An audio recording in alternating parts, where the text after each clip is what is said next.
It has become alarmingly popular to beat up on landlords and developers to the point where you're seeing major news outlets, New York Times, Washington Post, even my local Charlotte Observer, just absolutely beating up on landlords and developers. And unfortunately, that is what media is nowadays. Media is eyeballs. Media is what is going to get someone to click, like, subscribe, forward, and basically spread misinformation for profit, to be quite blunt. And those listening in, the majority of you listen in because this is literally called mobile home parks in real life. So what we do on this podcast, and my goal with it, is to not sell anything and not ask you for anything, just be a beacon of raw, unfiltered truth. And what we are going to do today is we are going to provide a rebuttal to all of those nasty grams that are basically going out from all of these major news outlets that are omitting some very important things about our space. So I would like to welcome back Daniel Weisfield to the podcast. Daniel is an unbelievably talented individual, and he is eloquent, well-researched, and incredibly experienced. And his article that served as a rebuttal to not just the Washington Post and New York Times and everything, but just in general, this misinformation is, in a word, perfect.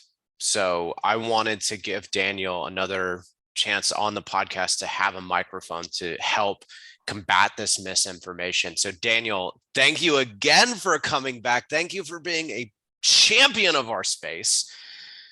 Welcome, man. Let's get after it. Let's combat misinformation. Thank you. Thank you so much for having me on, Ryan. I really appreciate it. Yeah, let's hit it. So listen, in your article, why don't you just give everyone who hasn't read it, and by the way, I'm going to drop the article in the show notes. Why don't you give folks a high level of kind of what the theme of it was, and then we're going to get down into the nitty-gritty of the article. Sure. So there's basically an entire genre of literature at this point, bashing mobile home park owners and treating mobile home park owners as predators who are preying on their residents. And we've seen that in the New York Times, in the Washington Post, in the New Yorker, on John Oliver, on NPR. Every 2 or 3 weeks, someone in my network will email me, "Hey, did you see this new one?" Right? And it's always the same story. And it's getting really old because it's not true. And it's not true because it selectively highlights certain facts and certain examples and leaves out other key facts which tell a very different story. And for me, the most important thing I want to get across to the audience is housing is an essential service, and mobile home park owners are providing that essential service. So as society, we don't bash farmers who grow food, and we don't bash the bakers who grow bread, and we don't bash doctors and nurses who provide healthcare and teachers who provide teaching. Why are we bashing mobile home park owners who are providing affordable housing and working hard every day to do it well? And there are certain reasons why I think mobile home park owners in particular get bashed this way when single family home developers and apartment owners do not. And so you and I can talk more about what those nuances are. But I think one of the really important things is this is offensive to mobile home park residents. Yeah. It is perpetuating hurtful stereotypes, treating mobile home park residents as victims, when in fact, our residents are wonderful people seeking value. And I wish they would interview your residents or my residents who are so proud of where they live. I can't agree more. My residents are not victims. My residents are wonderful people that a lot of whom choose to be there. And just briefly, I wanted to say the number one reason I think people choose to stick around a mobile home park is community. Just one word, community. And that community happens because of all of the reasons they list out in these articles. There is continuity of residence. Folks stay. And as a father, I will tell you, it takes a village to raise a kiddo. There is nothing like babysitters, people when your wife is pregnant to come over and cook for you, help you clean. Look, watch out for the community. I literally yesterday had a conversation with one of my residents myself, which I'm very adamant about doing, about a criminal who wandered onto the property, and we promptly called the police and escorted him out. And he doesn't speak any English, but it's funny, on your iPhone, you hit the little like or the little love button. And I learned that on the iPhone in Spanish, it's lo encanto, which means I love it. So he clicked the little lo encanto button, because what I told him was, in so many words, look, I'm going to work side by side with you to provide a clean and safe community. And because his concern was, well, this guy showed up at 7 p.m. after hours. Like, can I get a hold of everyone? And my answer was yes. That's exactly what I did. I checked my phone late last night to see if this guy showed back up. And that community is achieved when you don't have an average turnover of 18 months like apartments do. So yeah, I cannot agree more with you, Daniel. There is a reason why millions of Americans choose this lifestyle, and it is a strategic omission by these news outlets, because it just destroys the sexy pitch that they have to bash this space and those residents, because that's what gets them eyeballs. Misinformation or strategic omissions get more eyeballs than telling the whole picture. Yeah, yeah.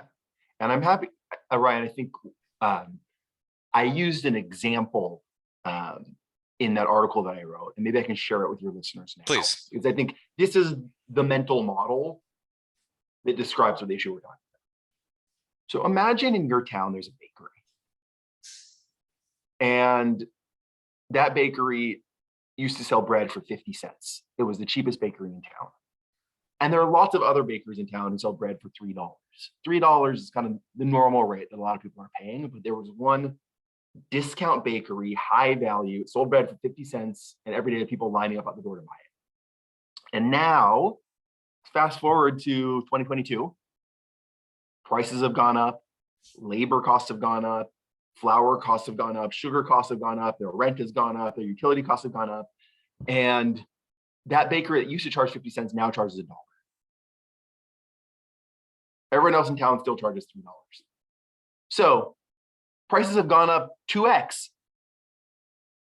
Sorry, 1x. The price has doubled. And you still got people lining up to buy these loaves, right? Because a dollar is more expensive than 50 cents. It's a lot cheaper than $3. So what do you think of that bakery? Are they villains because they've doubled the price of their affordable bread? Or should they be respected and praised for providing a high value product that people are lining up to buy? And that is the crux of the issue here. And with mobile home parks, you have two people who see that same set of facts, and they line up on both sides, and they have very different points of view. And I am here to say, doubling the price on that loaf of bread to $1 is perfectly acceptable when you're in a market where you still have people lining up to buy the product because it is a high value product that people want to buy. Yeah, and I see the headline right now: Baker doubles his price, affecting impoverished residents and the local community, and just blatantly ignoring the fact that everything else is 3 times that. Exactly. And I used to, it's funny, I think in our industry, because we get criticized so frequently by the mainstream media, there's an instinct to do 2 things. Number one is hide, right? A lot of park operators won't talk to the media, and then our story never gets out. So I don't think that's the right way to do it. I think it's important to tell our story. Or number 2, park operators will talk to the media, but they'll try and say, well, we're nice park operators, we're good park operators, we're different than the other park operators who are raising rents really aggressively. And as I have been in this space longer, I have really come to believe that we operate in a market environment, and you cannot stop the forces of a market. You really can't. There are giant economic and demographic forces that cause prices to move the way that they move. And so I no longer really criticize those other operators who are raising rents, quote unquote, too aggressively. I have my business practices that I follow. You have yours. They might have theirs. But at the end of the day, if you're providing manufactured home lot rent and providing a high quality community, and your rent is still cheaper than apartments, probably still the cheapest game in town, and you're providing high value to your residents, you're providing a high value social service. And I just fundamentally believe that if there are certain individual residents who can't afford to pay those rents, they need help, right? The same way that people can't afford food, need help and get help from the government. If you can't afford health insurance, you get help from the government. If you can't afford housing, then as a society, we can help you. That is on the demand side from the customer. I don't think that means that on the supply side, we have an obligation to suppress rents and keep rents artificially cheaper than what the market will pay.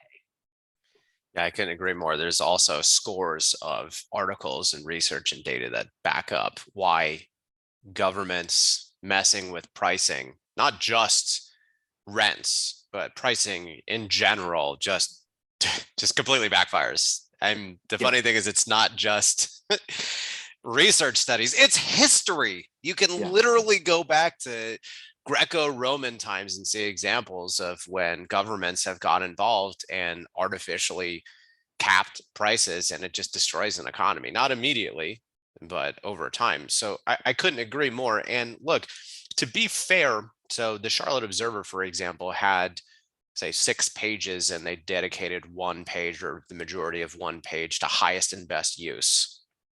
And a couple episodes ago, I broke down in very simple terms why a market like Charlotte, North Carolina, where you really can't rent anything, an apartment for under $1,500 a month, why a mobile home park, a small mobile home park inside the 485 loop, was bought by these folks who are developers.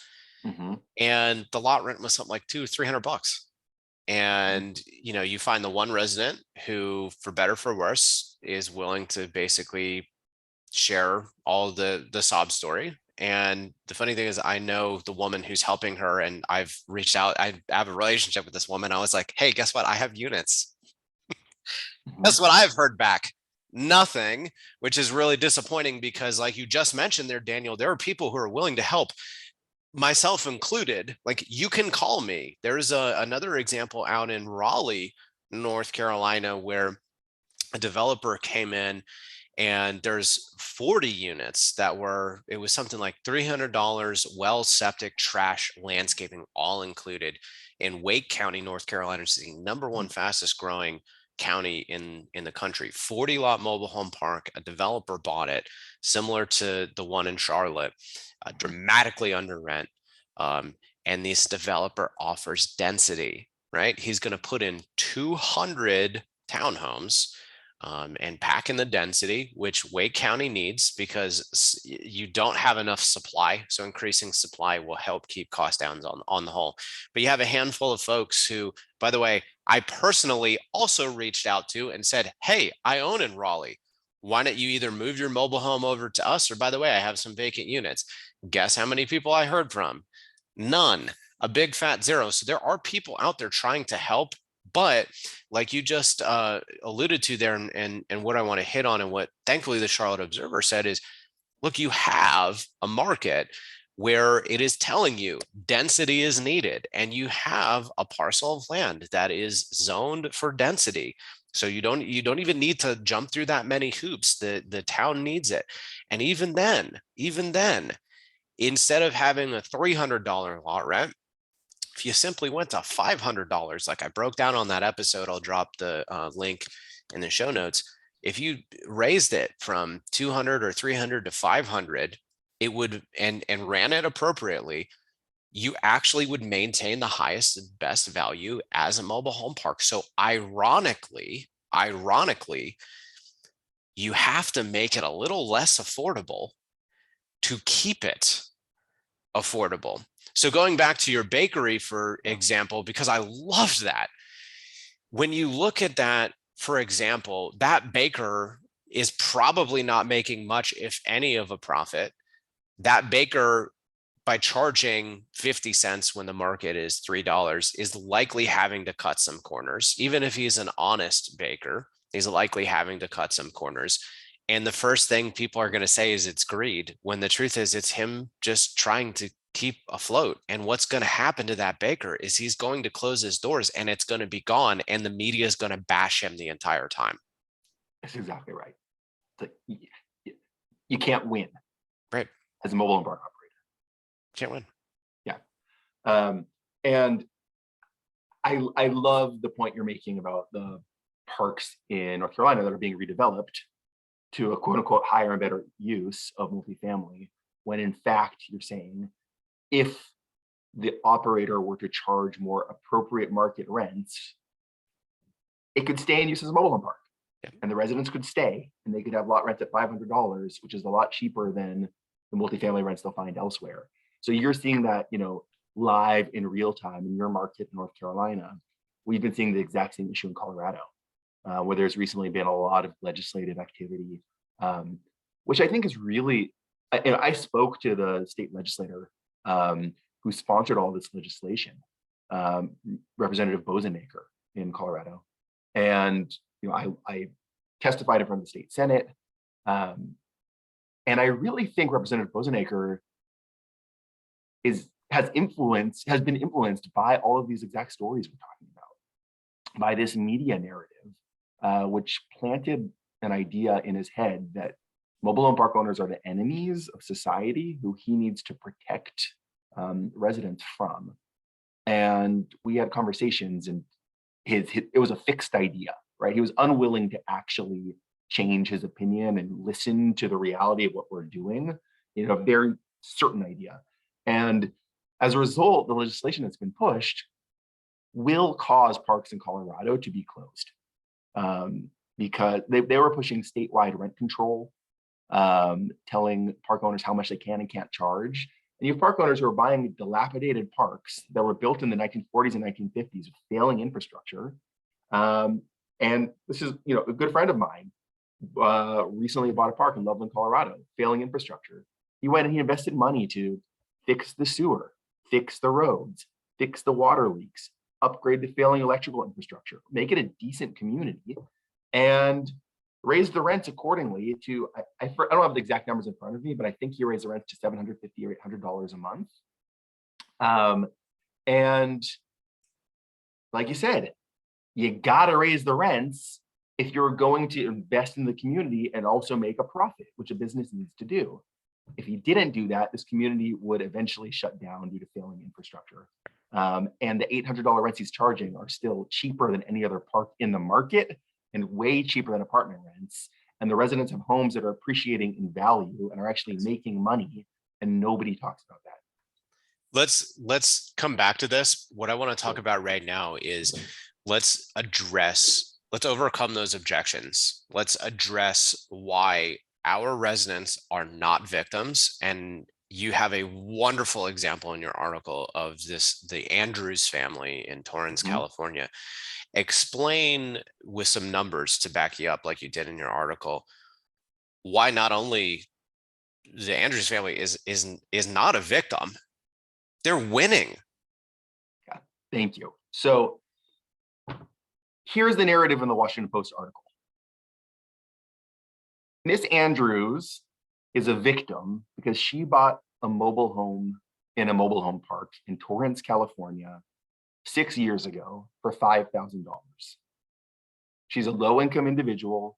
She invested her, a substantial sum for her, $5,000, her savings, to buy a home in a park. And when she bought it, the lot rent was $900 a month.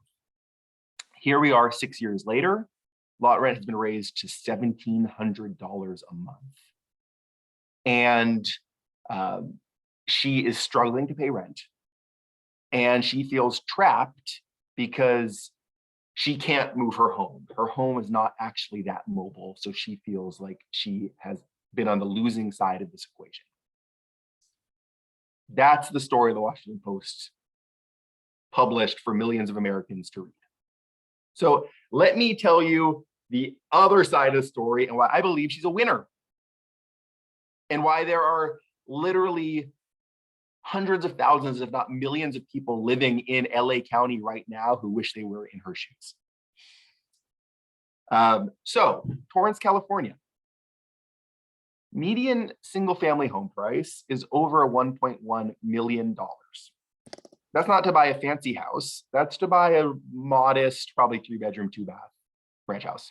Over $1 million. Medium rent for a 2-bedroom apartment, $3,000. Okay, this is Torrance. It's a great community on the beach. You've got hospitals, you've got schools, you've got jobs, you've got parks, you've got retail, all sorts of services. Okay, so I believe she's a winner for 3 reasons. Number one, she was able to live in Torrance. This is a great community with rents that she could afford.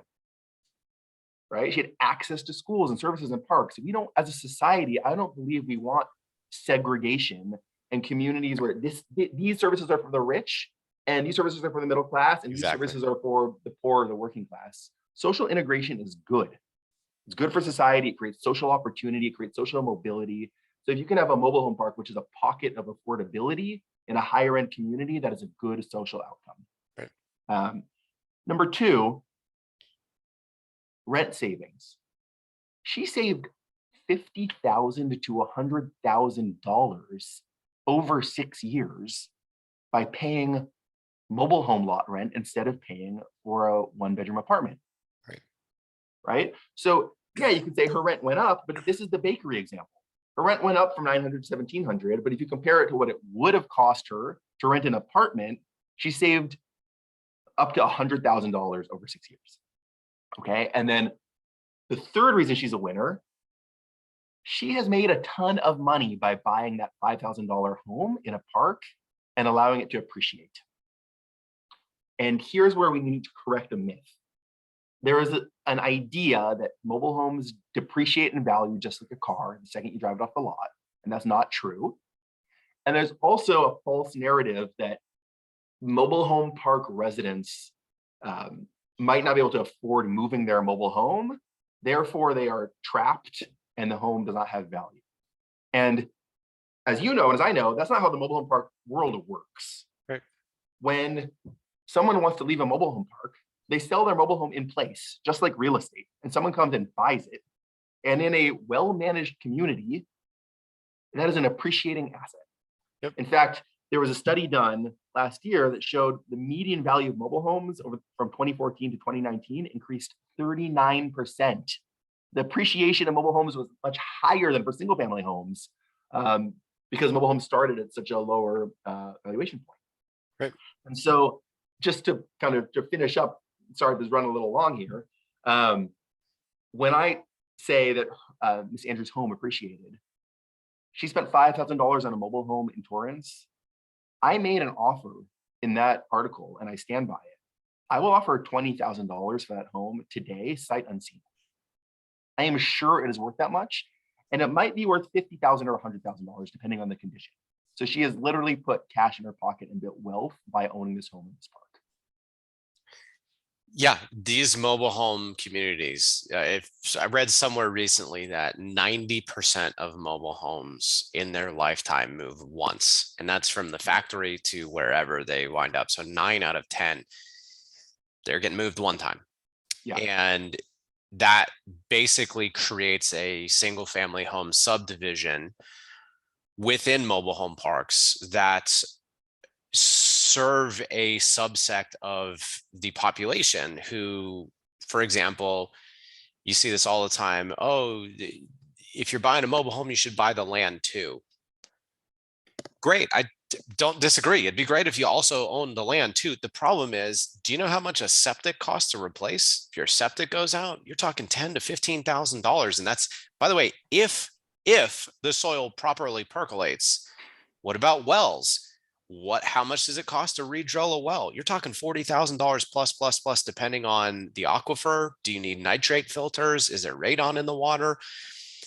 There is an enormous cost that is doing nothing but skyrocketing with inflation to infrastructure. So you have a subsect of the population that does not have access to credit. The majority of people that apply and live in my mobile home parks, are a huge chunk, at least if not the majority, they have very limited credit or challenged credit, and I work with them. And these folks can't just shell out 10, 15 grand to replace a septic tank or leach lines. These folks can't just go get a bank loan for that. It's very difficult to find chattel lending, by the way. So in other words, you have a subset of the population who are wonderful people that don't want to share walls with a neighbor, right? They want to have a yard. They want to have their kids ride around a community with bikes and not fear that they're going to get, shot at or caught in the crosswind of gunfire, or they drive by drug dealers, right? They want an opportunity to live somewhere safe and clean. They don't have the ability to fix infrastructure. They want to be able to exit with ease, which, by the way, you can close a mobile home within a couple hours because it's a title, assuming all the paperwork is there, right? So in other words, these serve a subsect of the community of good, hardworking people that deserve a chance. And just like you said, you use the word offensive, and that is absolutely spot on. What the slap in the face to me, Daniel, is with all these articles is the omission of the folks who are able to move into a community like Torrance, construction workers, divorcees, people who are school teachers, who need affordable housing, who have children, who want a clean, safe place for these children, who want a good school district, who want access to things to not create segregation between the haves and have-nots, and to give their children that American dream, to allow them to study hard, go to college, start a business, go and work for a great company, have a wonderful career. And living in a community, there's study after study that point to one of the number one factors in having a child break out of the cycle of poverty is a good education and not to be around crime. And what people like me and as you said in the past, stable housing. Stable housing. Jumping from apartment to apartment every 12 months. Right. That's another huge factor. Not one mention of any of that. Yeah. And any of these articles. Yeah. Well, right. And actually, the hair stood up on my arms a little bit as you were saying that, because you said it so convincingly. And I think it's so important for people out there to know and understand. Residents are not choosing to move into our parks, out of shame because they have no other options. And so they are shuffling in with their head, their head down. They have to live in a mobile home park. Right. Our typical resident, well, there are two categories. One is working class family, like you said, a construction worker, a landscaping, hourly worker in retail. Those would be typical profiles who've been renting apartments and have finally saved up enough to buy a mobile home in our park and are so excited about their first opportunity at home ownership. Yeah. And it's not the same as owning a home with land. They don't have as much control, and they won't get the underlying appreciation in the land. But as you said, they live in a safe, well-managed community. They don't have to deal with infrastructure costs if major systems go bad. And they do own an appreciating asset. Right. And just to give two really quick examples, one park we have in Renton, Washington is a very working class park that fits that profile. And there we had families buying old 1960s single wide homes for, $5,000 to $6,000. They've fixed up their homes, and we have improved the park with paving and street lights and a community garden and new signage. And now those homes are worth $25,000, $30,000 for these Yep. old single wides. Major wealth creation for working class Americans. Yeah. Oh yeah, Sorry, go please. ahead. And just second example, flip your mental model. Imagine Susie Wilson and her husband, John, who's an engineer, and they're in their 60s and the kids are out of the house, and they decided to sell their single family home for $500,000 and move into a Class A manufactured housing community, which is age restricted, so they can be with like-minded folks, downsize, and enjoy their retirement. We own a park like that on the Oregon coast. It's called Emerald Coast Estates. It's gorgeous, ocean views, saltwater pool, got a koi pond, beautiful homes, looks like a subdivision. When those homes were sold 20 years ago, new, they sold for around 120,000. Now, guess how much they're reselling for? I don't know if I want to know. I don't know. Over $300,000. Oh my god! For a mobile home in our park with no land. I'm trying to prove the point. These are appreciating assets, and our residents are not victims. Yeah, I have countless examples, time and time again, of folks who've moved into one of our communities. We invest outside the community, outside in the community, while they invest inside. That's what I say to folks, by Spanish folks too. Adentro, afuera, right? Like, you're focusing on the inside, I'm focusing on the outside. And I cannot tell you, a recent example of mine, I had a single mother buy a home for $5,000. And long story short, her family ended up moving to Tampa, Florida. And so she was able to sell her home in short order for $20,000. So she bought it for 5, she sold it for 20, she moved closer to family. She used those funds to move closer to family. And again, the home, there's no complaint about, oh, I have to live in a mobile home park, or I'm trapped, or this, that, and the other thing. And it all comes down to this for me. We have politicians and news media outlets and just people in general complaining about a lack of affordable housing. And they're right. There is a lack of affordable housing. And the Charlotte Observer is right when they say Charlotte, North Carolina is 20 to 30,000 affordable units short today. So it would take decades to build that, and we need it today. So imagine what's going to happen in decades with the growth rate. Daniel, we have units now that are zoned, that are, all they need is some capital and legislation to just leave us alone. What you guys have done really well at your organization, which I strive for in mine, is you're able to buy and bring in homes. So you have the power, water, sewer sitting right there. It's a vacant unit, a vacant lot rather. And all you need to do is have the capital, the time, the love and care to bring that in, get it set up, get it leased up, help people create value. That unit is sitting there. And what we've seen, for example, in Cabarrus County, North Carolina, outside of Charlotte, is they just passed legislation this year in 2022 that basically says, and this is not an uncommon thing, if you have a vacant pad in a mobile home park that sits vacant for more than 180 days, you lose it. So you're talking actual units of affordable housing that are already zoned. The infrastructure already exists. It just needs some TLC. Someone needs to have the capital, whether that's a person who's going to buy their own home and move it in, or whether the community is going to buy it and move it in.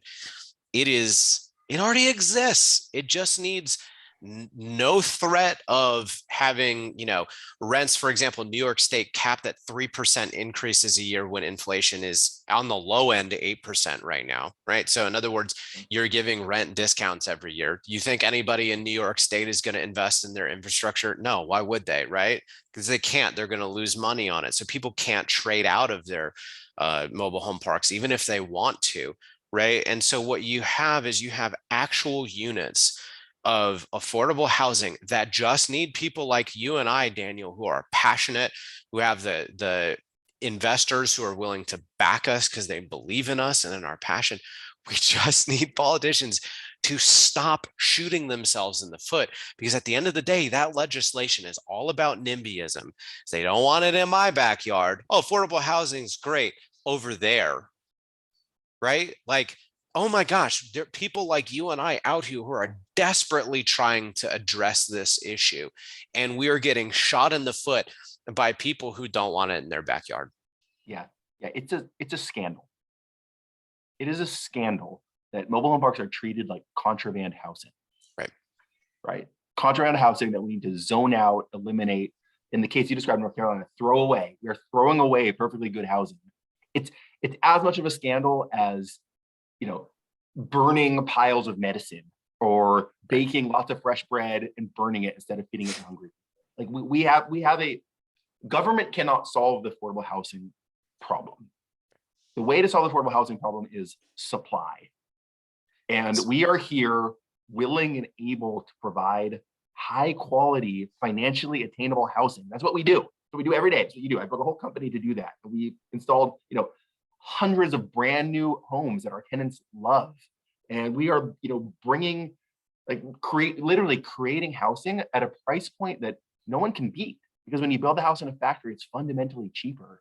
And I think enlightened cities are starting to understand we are the answer.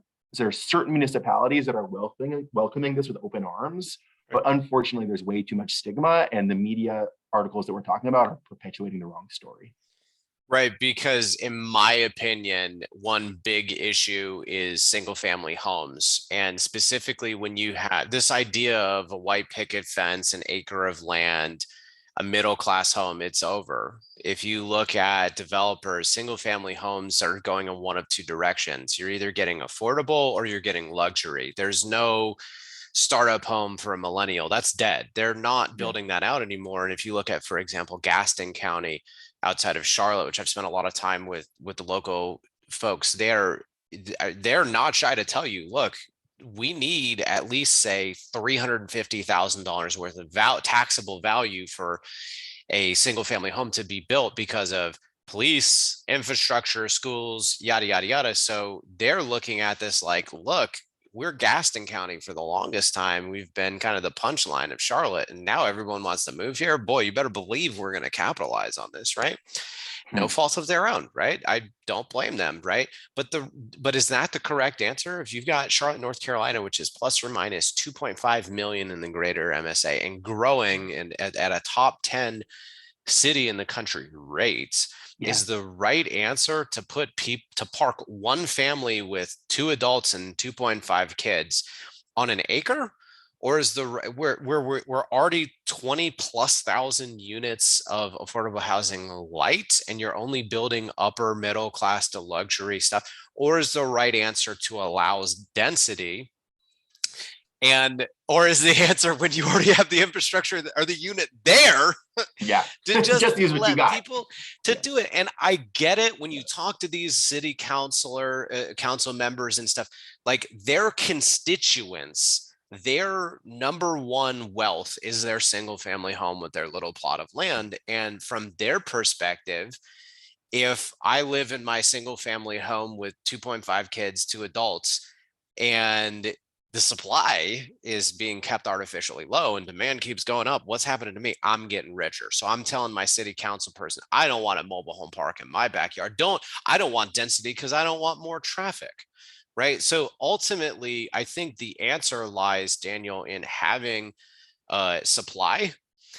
And unfortunately, the answer also is that the general public needs to be understanding that supply is the right answer, meaning that's going to come at a sacrifice, meaning single family homes are not the right answer, meaning in a long-winded way, misinformation or strategic omission around a very viable answer is deleterious to the overall scope of fixing this affordable housing issue. So in a very long-winded way, Daniel, we have to combat this misinformation. We need density. We need to support affordable housing, and we need the general public to understand why what they're doing to protect their single family home value in their mind, which by the way, I'm not necessarily convinced that would overly hurt someone in a Charlotte, North Carolina having more density close to them. But that's a conversation for another day. We need the general public to understand this.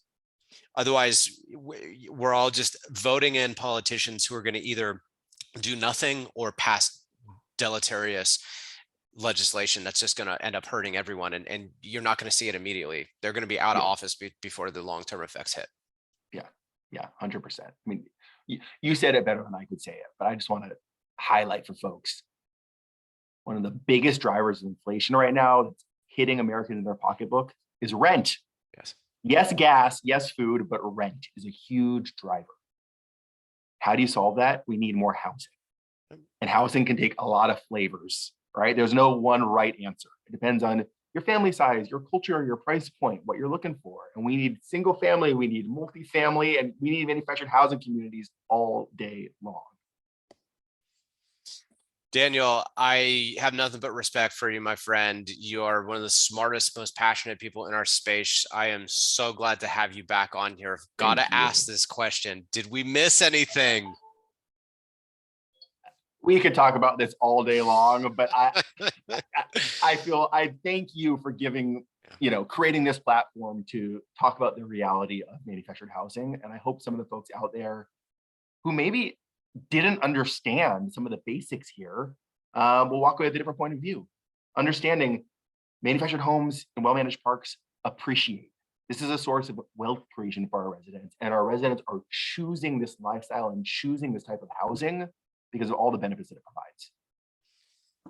I want to echo all of that. And those listening in, obviously, my audience is heavily skewed to people who are going to agree with what you and I've said, because they're aspiring community owners or already community owners. So if you are listening in, what I will say is this information, you need to share it, because the people we need to win over are the constituents who vote in these politicians who either do nothing or they do negative things to pass legislation that ultimately hurts everyone. So Daniel, I cannot thank you enough for coming back.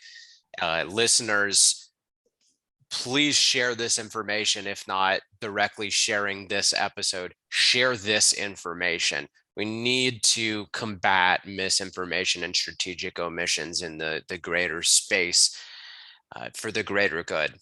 But Daniel, I'm going to drop your article in the show notes. For those listening in that want to check that out, you need to. It is an absolute must read. I'm going to drop in a link to the highest and best value episode that I have where I break down the math. Daniel, cannot thank you enough for coming on, my friend. It's been awesome. Thank you for everything you do. Thank you, Ryan. Take care, everybody. Thanks for tuning in.